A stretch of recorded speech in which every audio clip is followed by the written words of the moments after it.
There's so much to cover. Obviously, can't do it all in one episode. However, I have decided that I want to come out of the gates guns a-blazing and cover one of the hottest topics, the most frequently asked question that I get, which is the title of this episode, Everything You Need to Know About Buying Your First Income Property.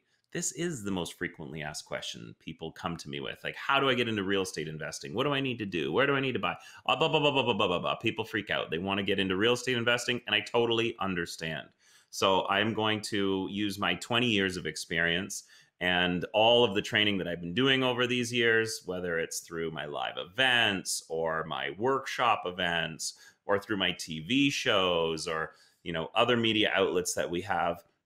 Really going to condense everything and make sure that by the end of this podcast, you have the 5 things that you absolutely must know before investing in real estate. That's going to be the topics I'm going to cover in here, the 5 things you need to know.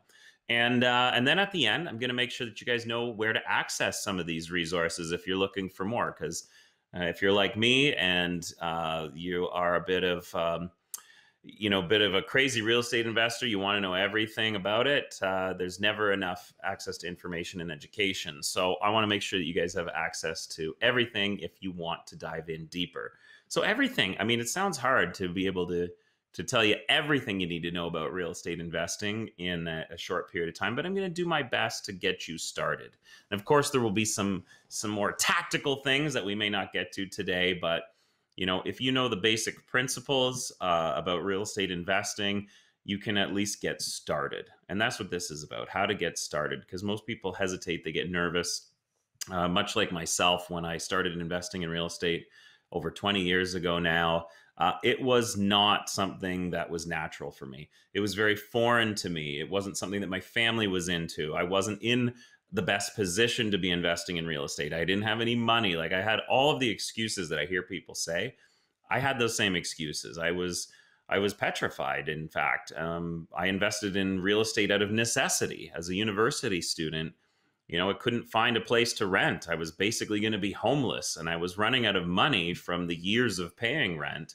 And then I realized through the help of a real estate agent that owning a property was going to be cheaper than paying rent, which blew my mind. And I thought, geez, how am I just learning this? I'm a Bachelor of Commerce student. I've taken every economics course and statistics, but I've learned nothing about real estate, the largest financial decision I'll ever make in my life, one of the biggest investment opportunities that's right there in front of us.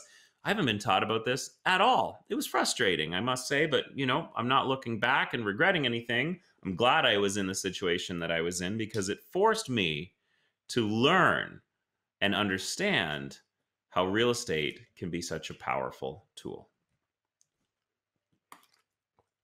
So what did I do? I bought myself an income property when I was in school, and I bought it because it had 3 bedrooms upstairs and the potential for 2 bedrooms in the basement. I ended up renting out 4 of the bedrooms to my friends at $500 a room. That was $2,000 a month coming in. And that more than covered all of the expenses on the property, which was great. I used a tiny down payment, 5% down payment, which was money borrowed from my student loan, to be honest. And I used that money as a down payment, not because it's a great idea to use your student loan to buy real estate, but because I was using at least that much money to pay rent every year, and I was borrowing it from my student loan anyway. So it was better off for me to use the money as a down payment than to continue paying rent. But either way, I got into real estate out of necessity more than out of strategy. And it's when I bought that first property that I realized there's a huge opportunity here. And I started strategizing in the student rental market, building lead lists for tenants and finding properties and filling them. And one thing led to another, and thousands of tenants later and hundreds of properties later, here I am. And I wouldn't have changed a thing. Don't get me wrong, if I could go back and give myself some tips, I would have done more probably, but I'm glad to be where I'm at. And now I am going to share with you guys how you can start doing the same thing if that's what you would like to do. So Here is the first thing you need to know if you are going to invest in real estate. And I get this question all the time. So think about it. People say, when is the best time to buy? First thing you need to know is, when is the best time to buy? Spoiler alert. You've already missed the best time to buy. It was any time before today. And that's because one of the biggest myths about real estate is that there's a way to time the market. When the truth is, we don't know what point in the market cycle we're in until it's over. The only way that we know where we are, whether it's a boom, a bust, a recovery, a slump, the only way we're going to know for sure where we are is when we look back in years from now and say, that's where we were in the real estate cycle, which we can talk about we can talk about the real estate cycle in another podcast. But here's what you need to know. Real estate investing has a lot less to do with timing the market and a lot more to do with time in the market. So even though you've missed the best time to become a real estate investor because it was any time before now, the key is the sooner you start purchasing and acquiring and accumulating properties, and the longer you plan to keep them, the better your chances are of success. Those who think that real estate is buy low, sell high, get in, get out, transaction, the shorter your time period in this market and the quicker the turnaround, the higher the risk and the lower the profit. The people in real estate that I work with who have made the most money, like legacy wealth, not a few bucks here, a few $1,000 there, even $10,000, $20,000 is really nothing in the whole scheme of things, because there's literally millions of dollars to be made if you're willing to do this long term and strategize. And that has to do with the fact that there's more than one way to make money in real estate. And again, I'm already thinking about my next podcast, and I know I need to talk about the multiple ways to make money with income properties. So I'll be sure to take a note on that right now. And I'll make sure I'll get a podcast together about the top 5 main ways to make money with real estate investing. But this isn't about, again, the tactical stuff. This is overall strategy. I really want to talk about the bigger picture here. And I think it's important when we talk about this timing the market piece, is that I've heard people many times before say, I'm waiting for the right time to buy. I'm waiting for the market to correct, or I'm waiting for things to go down. And then I've seen markets where things get bad and things turn around and things go down. And then those same people say, well, now's not a good time because things are too bad and they're too crazy. And it's really just an excuse. The truth is, if you want to invest in real estate, it needs to happen within the next 6 months. You need to put a deadline on it, right? And you need to be able to measure that. And if you're not holding yourself accountable, you're probably going to delay this forever and ever and ever. And we've all heard the stories about, your uncle or your grandparent or even maybe your parents who had an opportunity to buy a large piece of property for dirt cheap, but they passed up on it. I hear this all the time. It's like, oh, my grandparents, there was 100 acres and they could have bought it for $500, but at the time it was kind of in the middle of nowhere. And now it's right in the middle of town. And oh man, that thing is worth millions and millions of dollars now. And these stories get passed down, but the learnings often get forgotten. And it's like the stupidity is inherited generation after generation. I don't want to tell stories about big opportunities that I missed out on. I'd rather tell stories about big opportunities that I pursued. So when it comes to timing the market, remember, it's time in the market, not timing the market, that matters. And the sooner you get to investing, the bigger and the better the potential will be. Now let's talk about the second big question here, the second thing you need to know, which is where to buy. Where should I buy these properties? What town is it in? What market is it in? Should I be doing it in a different country? Like, people get excited. They think that the deals move around from location to location. In fact, when it comes to real estate investing, we're going to break the biggest sort of myth in real estate, which is location. That doesn't actually apply with real estate investing. With real estate investing, it's cash flow. That's what matters.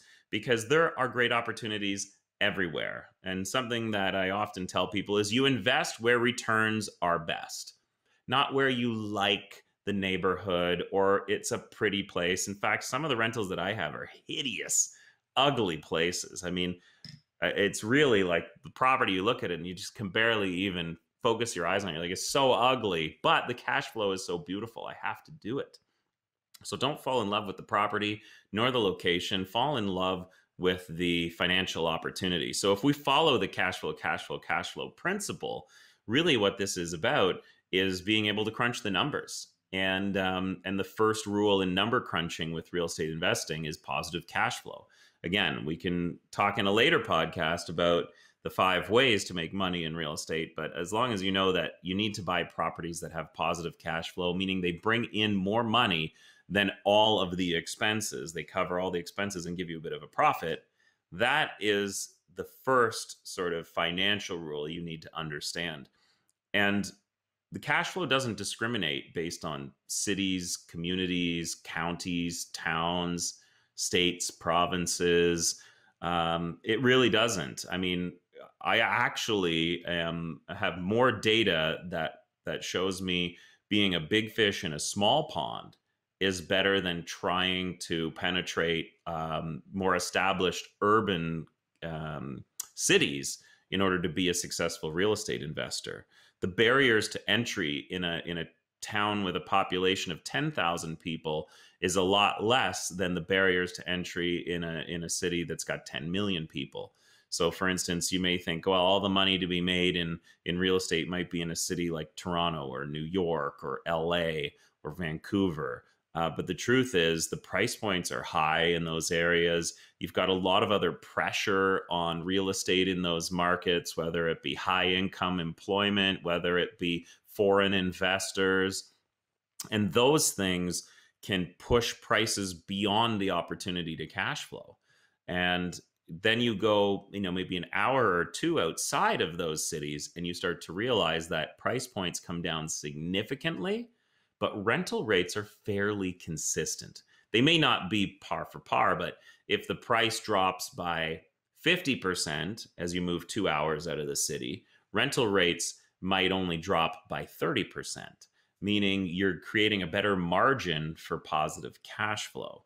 So location is everything when you're buying a primary residence. You want to be close to your work. You want to be close to your family. You want to be in a community that has a good school. But when it comes to rental properties, you are basically servicing other people's needs and requirements as they move to those markets.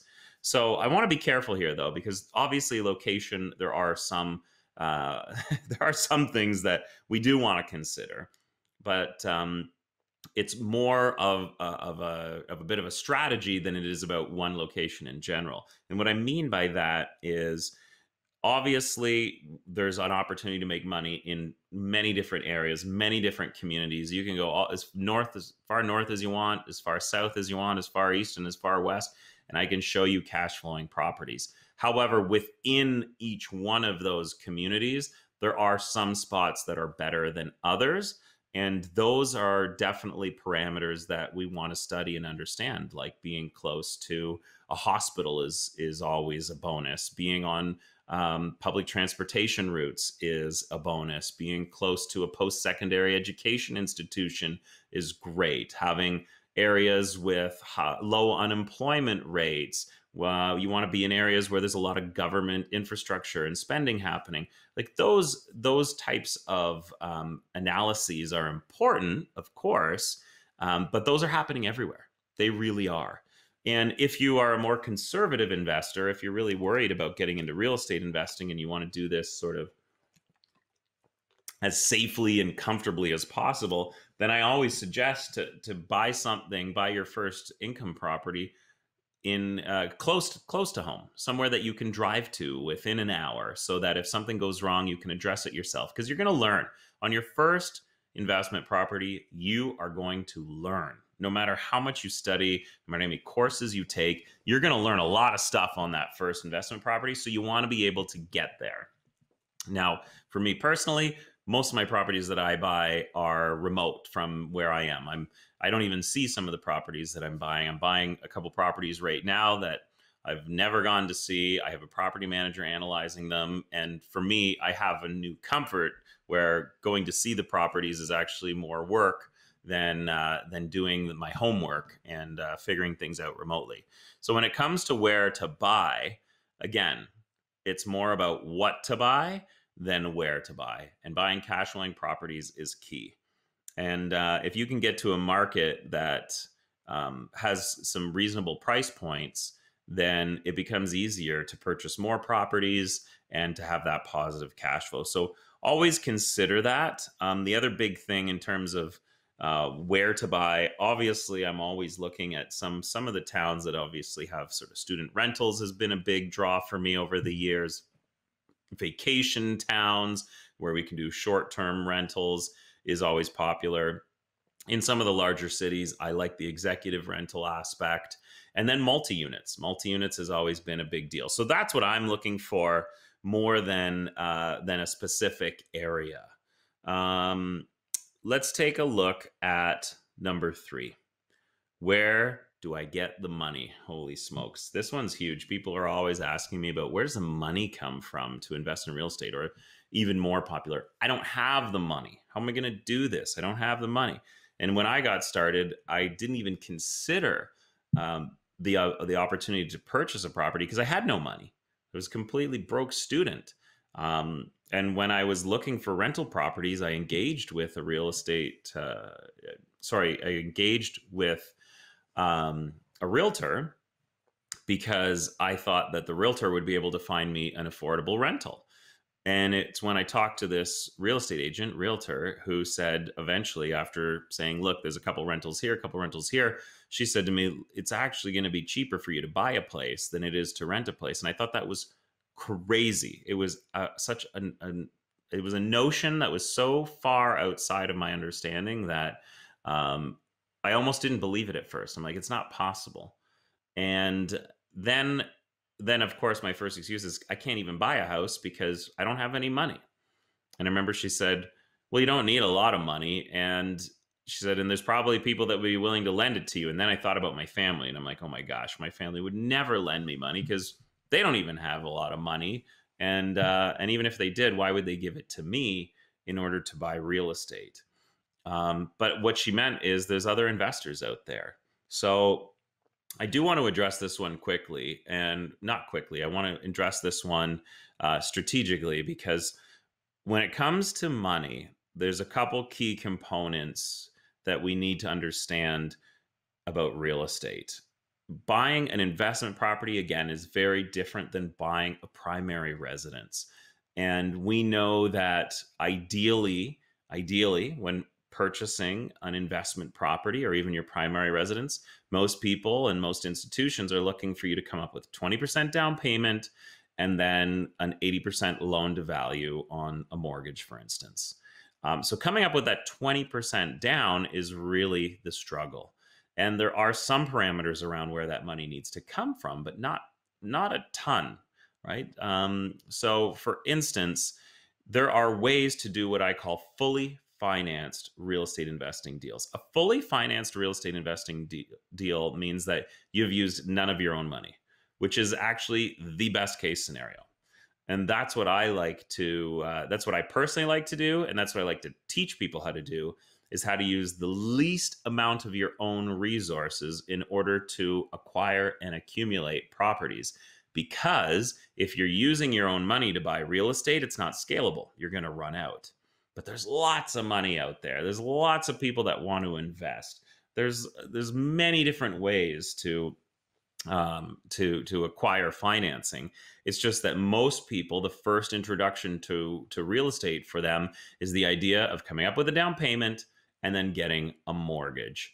And the truth is that for real estate investors, a mortgage is one tool, but it is not the only tool. So I want to kind of explore, or at least give you a couple ideas around how you might be able to acquire a property without using all of your resources, because the more money you have, the less of it you should need to use. And I know that sounds crazy, but it's true. And the less of your money that you put down, think about this, the less of your money that you put into a property, the higher your returns are. And a lot of people like to compare, if I put my money in the stock market or if I put my money in real estate, where would it perform better?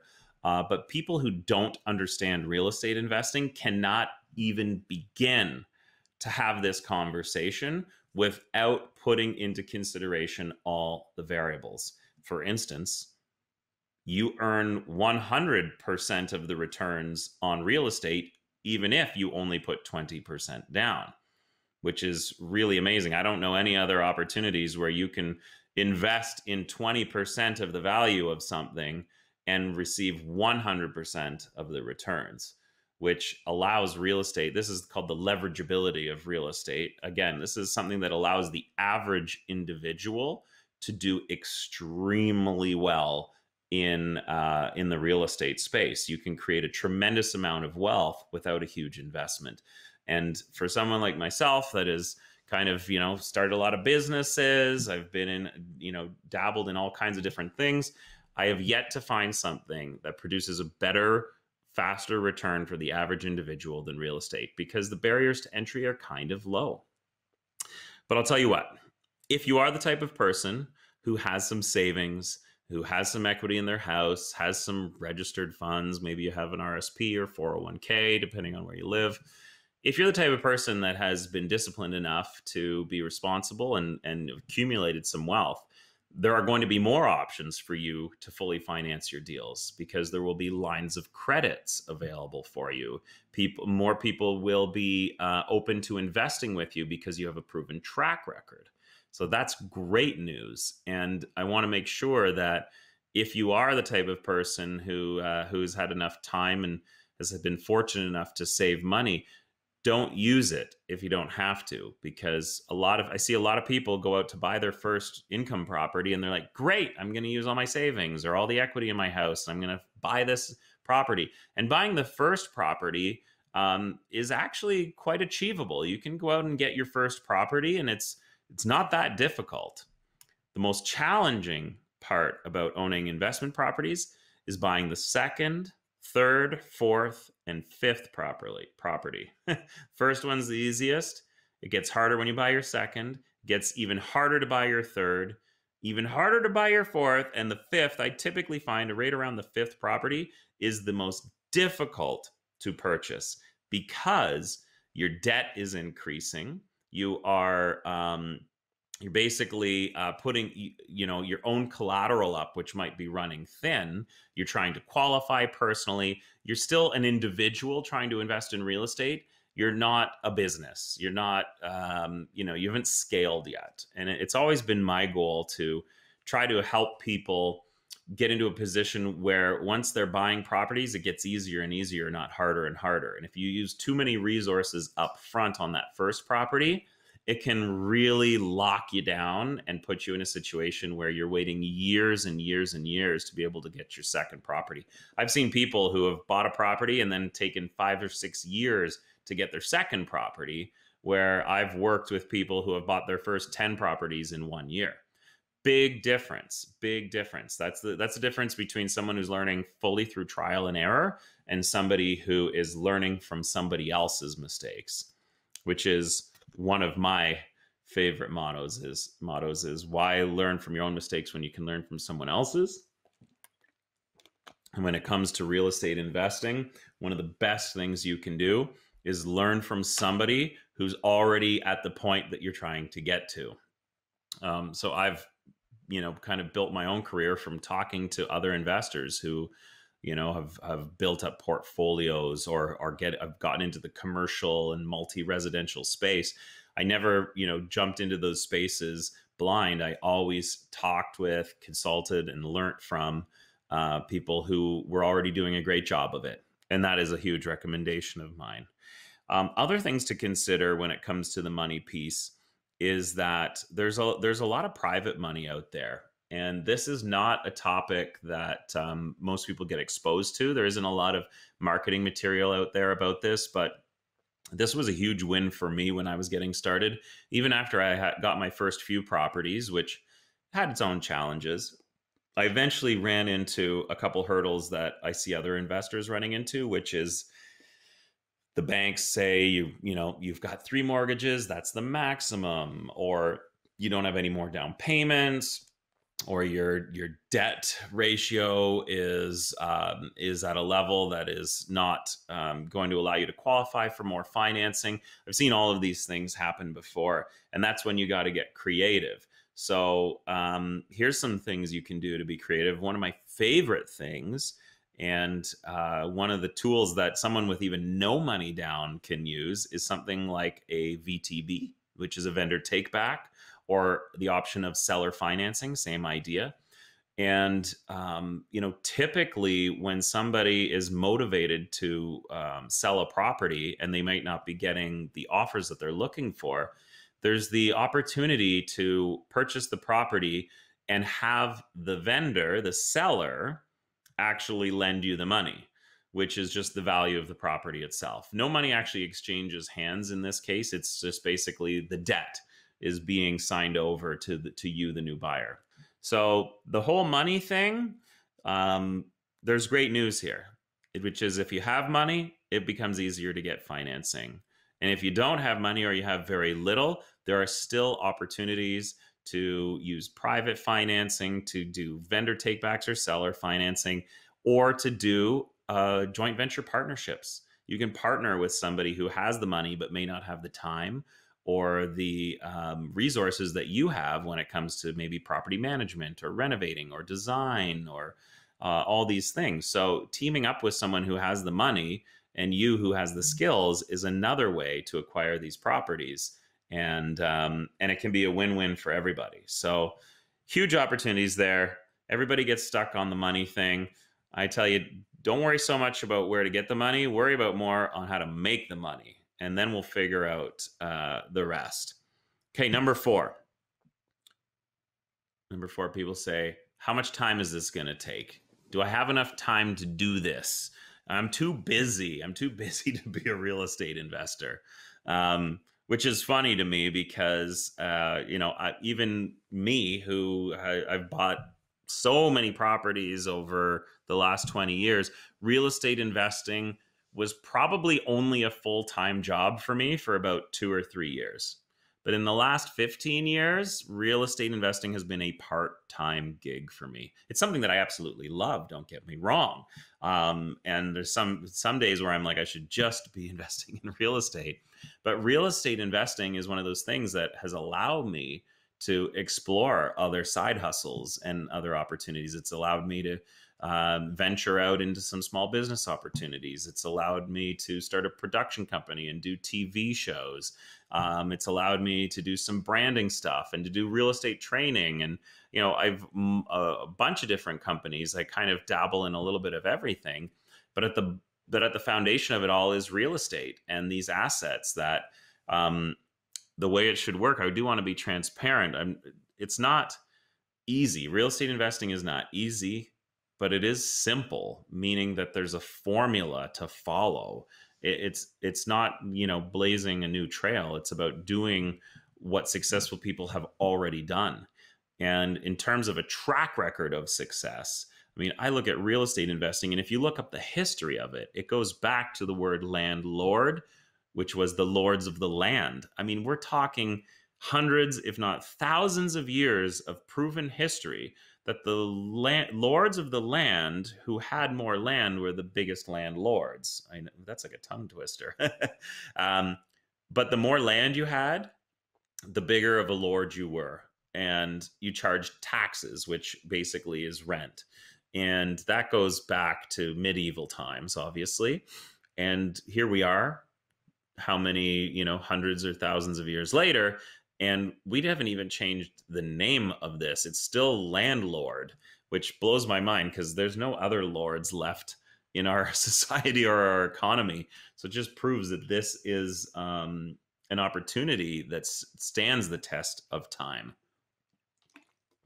So do you have enough time to do it? My suggestion is that whatever you're doing now, If you have a career or you have a job or you have your own business, let's say that takes up 100% of your time. Real estate investing is for the type of person who's willing to put in an extra 10 or 20%, meaning you will have to work 110% in order to do this. Because my recommendation is don't stop what you're doing and start investing in real estate. Keep doing what you're doing and invest in real estate. Those are the people who will be the most successful.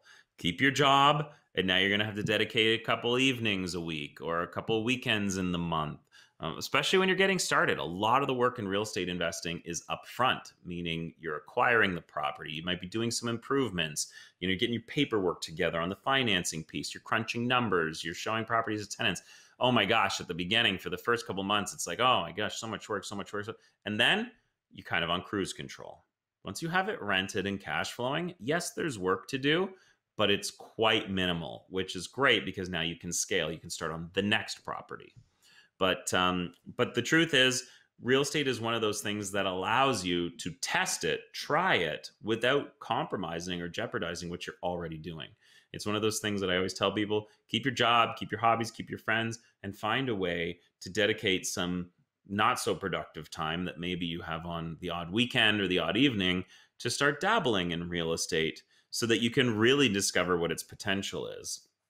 And truth be told, if you do this right, you will probably make more money part-time in real estate than you will with whatever full-time job or career you are focusing on.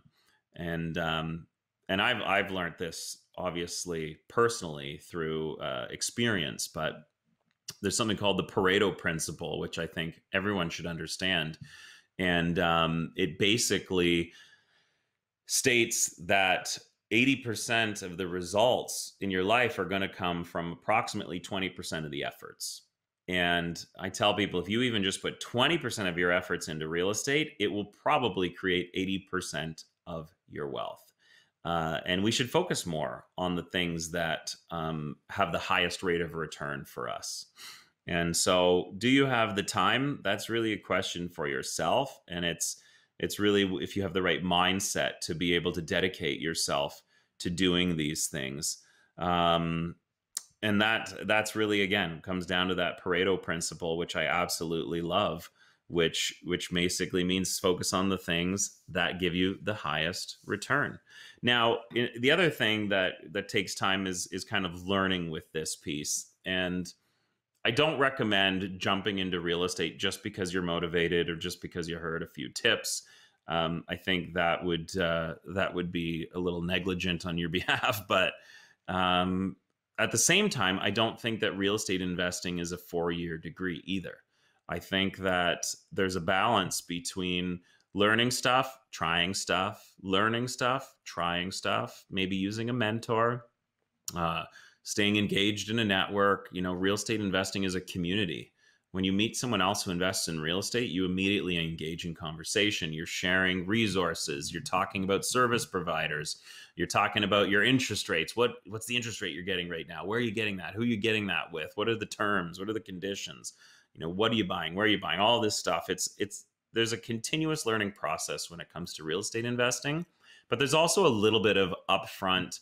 It's like follow these rules, and you'll maybe, if you do really good at following conventional wisdom, you'll end up being average, which has never really been one of my goals. I don't really know a lot of people whose goals are to be average, to work really hard to be average, and that's where I really advocate doing a couple weekend courses or some digital online learning or mentoring or coaching, or even, joining a local real estate group, going on Facebook groups. Knowing all the information about real estate doesn't change your bank account.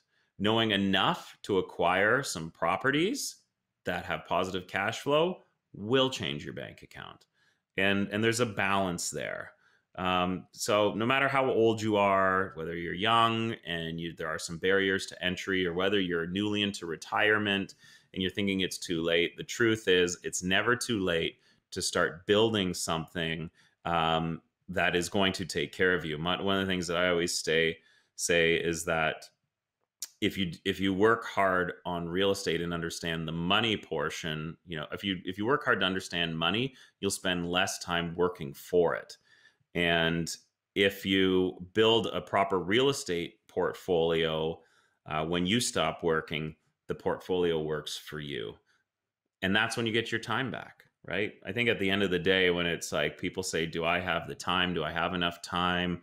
The truth is never enough time. It is the most valuable thing in our lives is time, not money, not anything else. And if you can get on board with something like real estate that allows you to make more money using less of your time, you get your time back, which is the greatest value in this entire experience. I look at the fact that the real estate portfolio basically takes care of the money situation. And when I started to learn about real estate investing and started talking to mortgage advisors and brokers and insurance and realtors, I started to piece together what looked like a good opportunity in real estate. And that first one was my home and an investment opportunity. And even though almost everyone I knew had told me I couldn't do it, I had a few people around me who showed me how I could do it. And that was the most important thing. In fact, I had realized that I had spent most of my life talking to my friends and family, asking them about these types of opportunities. And they're like saying, no, you can't invest in real estate. You're too young to invest in real estate. That was the first thing I heard. You haven't graduated yet. You can't invest in real estate. Even my mom said, you don't even have a girlfriend yet. How are you going to buy a house, right? Everyone's got the reasons why you can't do it. If you want to know how you can't do something, lots of people are willing to tell you that. The key is to find out how you can do it and start navigating those avenues. But getting that first one, breaking the ice, can be really tough. So find a way to get comfortable with being uncomfortable and get that first property. Because once you have the first one, you are off to the races. It really is an addiction. You start wanting to buy more. Oh my gosh, things are crazy. Before you know it, you've got a huge portfolio and people are coming to you, asking you how you did it. People are like, I didn't know you had 5 properties or 6 properties. I didn't know you had early retirement because of this. I didn't realize that you were a real estate investor. It really can happen fairly quickly and fairly successfully if you start with these 5 rules. All right. That is everything you need to know about buying your first income property, or at least getting you on the path to buying your first income property. Boy, oh boy, do I have a lot to say about this. And I feel limited in the fact that I do have to wrap this up in terms of time constraints, but I've got lots more where this came from. We are scratching the surface here, episode 1 of many to come. So make sure you guys subscribe, whatever, follow, depends what platform you're on, but we've got lots of interesting episodes coming up. I've just been writing down topics. I definitely want to talk about, how I made $500,000 by mistake and how you can do it on purpose. That's going to be coming up in a couple episodes. I've got some guests coming up as well, lots of real estate experts. So stick around. We'll have everything you guys need to know about real estate. This is Scott McGillivray, and you are listening to The Real Estate Rebel. We'll talk to you soon.